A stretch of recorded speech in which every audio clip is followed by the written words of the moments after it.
All right, guys, it's Bible New Year podcast, day 4 of our interactive Bible series. Let's get this. And look what we have sleeping here with us today. Oh, it's a nice little Bible. Look at that little nice boy. Right where I left him. Oh, yes. Yes, getting our Bible in before working today. Gotta get a little Bible in. We're on Genesis chapter 10 here. At the Table of Nations is where we start. Alrighty, let's begin. Table of the Nations. These are the descendants of Noah, Noah's son Shem. These are the descendants of Noah's sons, Shem, Ham, Japheth, and to whom sons were born after the flood. The descendants of Japheth, Gomer, Magog, Medi, Javan, Tubal, Meshech, and Tyrus. The descendants of Gomer, Ashekis, Ripath, and Tagamara. The descendants of Javan, Elisha, Tarshish, and Kittim, and the Rod Anim.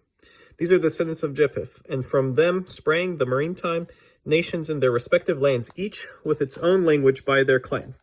Within their nations, the descendants of Ham, Cush, Mizrah, Put, and Canaan. The descendants of Cush, Seba, Hivlah, Septah, Rema, and Sebekah, the descendants of Ramah, Sheba, and Dedan.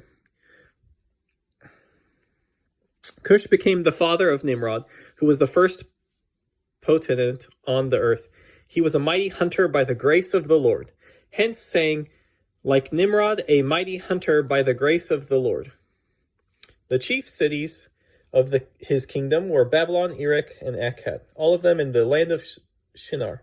From the land he went forth to Ashur, where he built Nineveh, Rabbano, and Calah, as well as Rezin between the Nineveh and Calah, the later being the principal city. Mizraim became the father of Ludim, and Anim, and Lebahim, and Nephatuim, and Parashim, and the Kesalium, and the Kephtoria, from whom the Philistines sprang. Canaan became the father of Sidon, his firstborn, and of Heth, also of the Jebusites, and Amorites, and Girgashites, and Hivitites, and Archites, and Sinites, and the Arvadites, and the Semarites, and the Hamathites. Afterward, the clans of the Canaanites spread out, so that the Canaanite borders extended from Sidon all the way to Gerar, near Gaza, and all the way to Sodom, Gomorrah, Admah, and Seboim, near Lasha. These are descendants of Ham, according to their clans and languages, by their lands and nations. To Shem also Japheth, older brother, and the ancestor of all the children of Eber, sons were born. The descendants of Shem, Elam, Asher, and Arapakashed, Lud, and Aram. Descendants of Aram, Uz, Hul, Gether, and Mash. Abarshad became the father of Shelah, and Shelah became the father of Eber. To Eber 2 sons were born. The name of the first was Peleg, for in this time the world was divided, and the name of his brother was Joktan. Joktan became the father of Elamad, Sheblah, Hamarzavath, Jerah, Hedaram, Uzal, Dikala, Obal, Imadi, Sheba, Ophir, Havilah, and Jobab. All these were descendants of Joktan. Their settlements extended all the way to Safar in the eastern hill country. These are the descendants of Shem, according to their clans and languages, by their lands and nations. These are the groupings of Noah's sons, according to their origins and by their nations. From these, the other nations of the earth branched out after the flood. Chapter 11, the Tower of Babel. Here we go. The Tower of Babel. The whole world spoke the same language using the same words. While men were migrating in the east, they came upon a valley in the land of Shinar and settled there. They said to one another, "Come, let us mold bricks and harden them with fire." They used bricks for stone and bitumen and for mortar. Then they said, "Come, let us build ourselves a city and a tower with its top in the sky, and so make a name for ourselves. Otherwise, we shall be scattered all over the earth." The Lord came down to see the city and the tower that the men had built. Then the Lord said, If now, while they are one people, all speaking the same language, they have started to do this, nothing will later stop them from doing whatever they presume to do. Let us then go down and there confuse their language so that one will not understand what another says. Thus the Lord scattered them from there all over the earth, and they stopped building the city. That is why it is called Babel, because the Lord confused the speech of all the world. It was from that place that he scattered them all over the earth. Okay. The line of Shem to Abraham. This is the record of descendants of Shem. When Shem was 100 years old, he became the father of Epershad. 2 years after the flood, Shem lived 500 years after the birth of Epershad, and he had other sons and daughters. When Epershad was 35 years old, he became the father of Shelah. Epershad lived 403 years after the birth of Shelah, and he had other sons and daughters. When Shelah was 30 years old, he became the father of Eber. Shelah lived 403 years after the birth of Eber, and he had other sons and daughters. When Eber was 34 years old, he became the father of Peleg. Eber lived 430 years after the birth of Peleg and had other sons and daughters. When Peleg was 30 years old, he became the father of Reu. Peleg lived 209 years after the birth of Rus, and he had other sons and daughters. When Reu was 30 years old, he became the father of Serug. Reu lived 207 years after the birth of Serug, and he had other sons and daughters. When Serug was 30 years old, he became the father of Neher.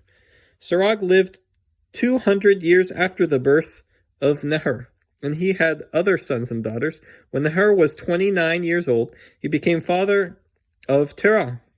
Neher lived 119 years after the birth of Terah, and he had other sons and daughters. When Terah was 70 years old, he became the father of Abram, Neher, and Haran. The patriarch of Abraham.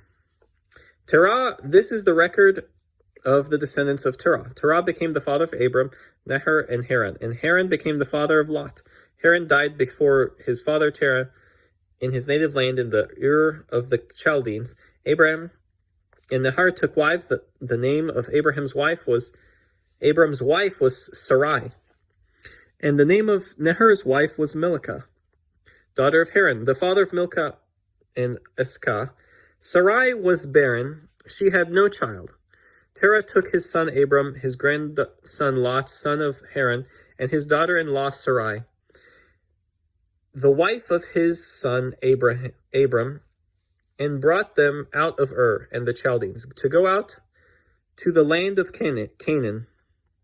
But there they reached Haran, and they settled there. The lifetime of Terah was 205 years.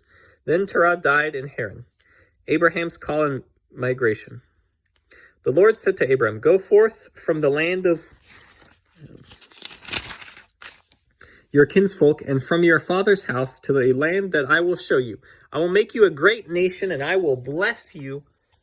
I will make your name great, so you will be a blessing. I will bless those who bless you, and curse those who curse you. All the communities of the earth shall find blessing in you." Abram went as the Lord directed him, and Lot went with him. Abram was 75 years old when he left Haran. Abram took his wife Sarai, his brother's son Lot, and all the possessions that they had accumulated, and the persons they had acquired in Haran.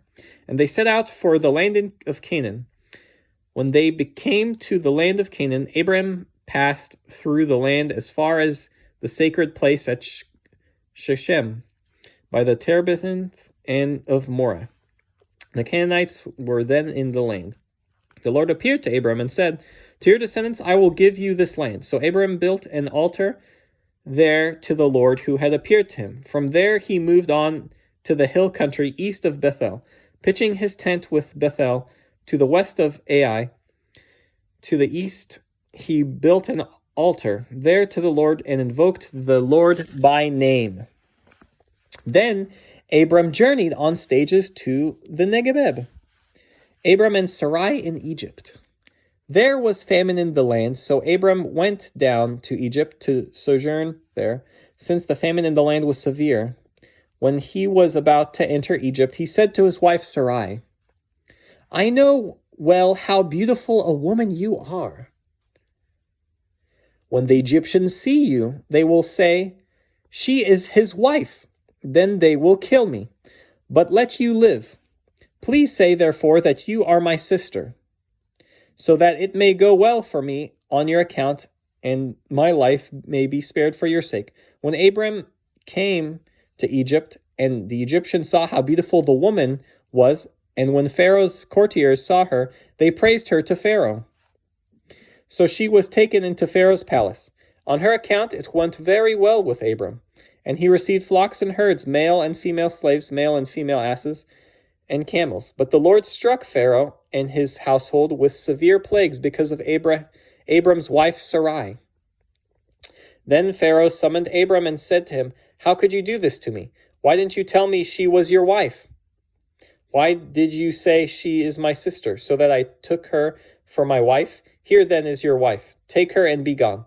Then Pharaoh gave men orders concerning him, and they sent him on his way with his wife and all that belonged to him. Abram and Lot, part. From Egypt, Abram went up. This is chapter 13, Abram and Lot, part. From Egypt, Abram went up to the Negeb with his wife and all that belonged to him, and Lot accompanied him. Now Abram was very rich in the livestock, silver and gold from Negeb. He traveled by stages toward Bethel, to the place between Bethel and Ai, where his tent had formerly stood, the site where he had first built the altar, and there he invoked the Lord by name. Lot, who went with Abram, also had flocks and herds and tents, so that the land could not support them if they stayed. Together, their possessions were so great that they could not dwell together. There were quarrels between the herdsmen and Abram's livestock and those of Lot's. At this time, the Canaanites and Perizzites were occupying the land. Okay. So Abram said to Lot, Let there be no strife between you and me, or between your herdsmen and mine. For we are kinsmen. Is not the whole land at your disposal? Please separate from me. If you prefer the left, I will go right. If you prefer the right, I will go left. Lot looked about and saw how well watered the whole Jordan plain was, as far as Zor, like the Lord's own garden, or like Egypt. This was before the Lord had destroyed Sodom and Gomorrah. Lot therefore chose for himself the whole Jordan plain and set out eastward. Thus they separated from each other. Abram stayed in the land of Canaan, while Lot settled among the cities of the plain, pitching his tents near Sodom. Now the inhabitants of Sodom were very wicked in the sins they committed against the Lord. After Lot had left, the Lord said to Abram, Look about you, and from where you gaze to the north and south, east and west, all the land you see I will give to you and your descendants forever. I will make your descendants like the dust of the earth. If anyone could count the dust of the earth, your descendants too might be counted. Set forth and walk about in the land. Though its length and breadth for you, I will give it. Abram moved his tents and went on to settle near the Terebinth and Mamre, which is at Hebron. There he built an altar to the Lord. For chapter 14, the four kings. In the days of Amraphel, king of Shinar, Arioch, king of Elasar, and Shinaram, king of Elam, and Tidal, king of Gimom, made war on Biras, king of Sodom, Birsha, king of Gomorrah, Shinab, king of Admar, Shember, king of Zeboim, and the king of Bela, that is Zor. All the later kings joined forces in the valley of Siddim, that is the Salt Sea. For 12 years they had been subject to Chedorlaomer, but in the 13th year they rebelled. In the 14th year, Chedorlaomer and the kings allied with him, and came and defeated the Rephaim in Eshtemoa-Kirim, and Zuzim in Ham, and the Emim in Sheva Kiriathim, and the Hirites in the hill country of Seir, as far Elpam, close by the wilderness. They then turned back and came to Ishmar-Pat, that is Kadesh, and they subdued the whole country, both of Amakites and of Amorites, who dwelt in Hezron Tamar. Thereupon the king of Sodom and the king of Gomorrah and the king of Edma, and the king of Zeboim and the king of Bela, that is Zor, marched out, and in the valley of Sodom they went into battle against them.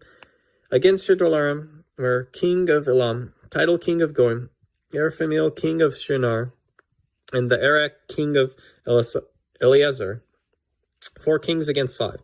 Now the valley of Sodom was full of bitumen pits, and as the king of Sodom and Gomorrah fled, they fell into these, while the rest fled to the mountains. The victors seized all possessions and food supplies of Sodom and Gomorrah, and then they went their way, taking with them Abram's nephew Lot, who had been living in Sodom, as well as his possessions. A fugitive came and brought the news to Abram and the Hebrew, who was camping at the Terebinth and Mamre, the Amorite, a kinsman of Eshcol and Aner. These were in the league with Abram. When Abram heard that his nephew had been captured, he mustered 318 of his retainers born in his house and went in pursuit as far as Dan. He and his party deployed against them at night, defeated them, and pursued them as far as Habah, which is north of Damascus.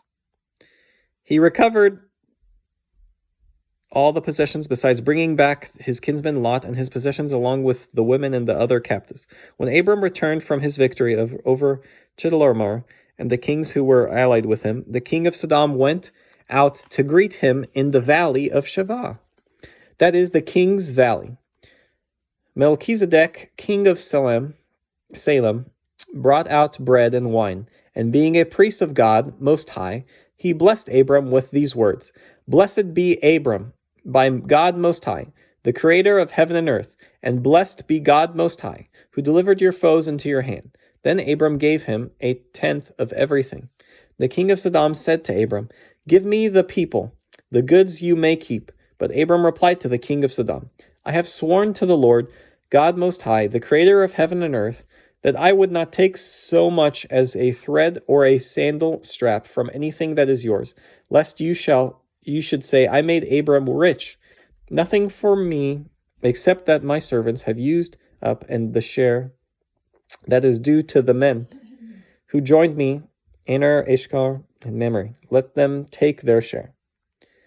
The covenant with Abram, chapter 15. Sometime after these events, this word of the Lord came to Abram in a vision. Fear not, Abram. I am your shield. I will make your reward very great. But Abram said, O Lord, what good will your gifts be, if I keep on being childless and have as my heir the steward of my house, Eleazar? Abram continued, See, you have given me no offspring, and so one of my servants will be my heir. Then the word of the Lord came to him. Know that one shall be your heir, your own issue shall be your heir.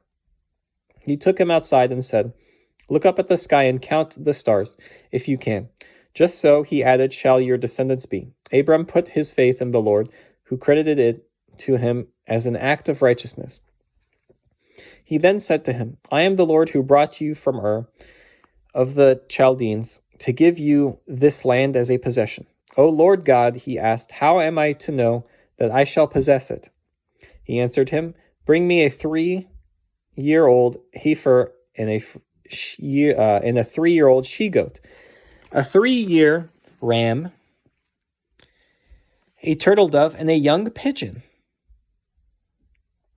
He brought him all these. split them in two, and placed each half opposite the other. But the birds he did not cut up. Birds of prey swooped down on the carcasses, but Abram stayed with them. As the sun was about to set, a trance fell upon Abram, and a deep, terrifying darkness enveloped him. Then the Lord said to Abram, "Know for certain that your descendants shall be aliens in the land and not their own, where they shall be enslaved and oppressed for 400 years, but I will bring judgment on the nations they must serve, and in the end they will depart with great wealth. You, however, shall join your forefathers in peace, and you shall be buried at the contendent old age. In the fourth time span, the others shall come back here. The wickedness of the Amorites will not have reached its full measure until then." When the sun had set and it was dark, there appeared a smoking brazier and a flaming torch which passed between those.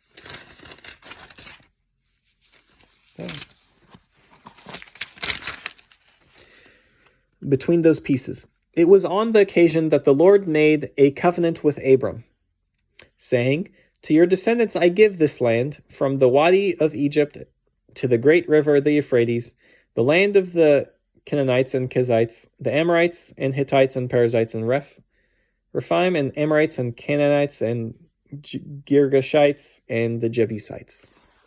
Alrighty, guys. We start chapter 18 tomorrow of Genesis. See ya. Thank you.